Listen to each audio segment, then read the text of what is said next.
দেশের বর্তমান অন্তর্বর্তীকালীন সরকার ডক্টর মোহাম্মদ ইউনূসের ভাষণে আমি হতাশ,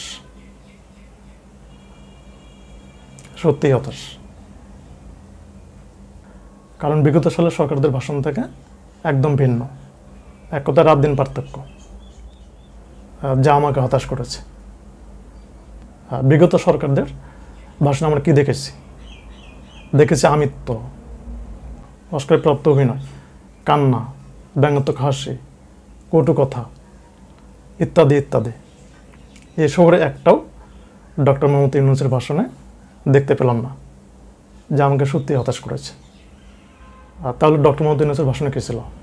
ধৈর্য, বিনয়ী, স্বাস্থ্য খাত, কৃষিখাত, প্রবাসী, শিক্ষার উন্নতি এবং ছিল জনগণের প্রতি কৃতজ্ঞতাবোধ,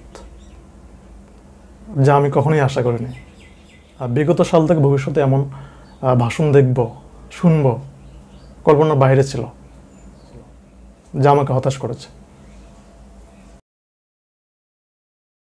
ডক্টর মোহাম্মদ ইউনূস, আপনাকে অনেক অনেক ধন্যবাদ এবং ভালোবাসা রইল।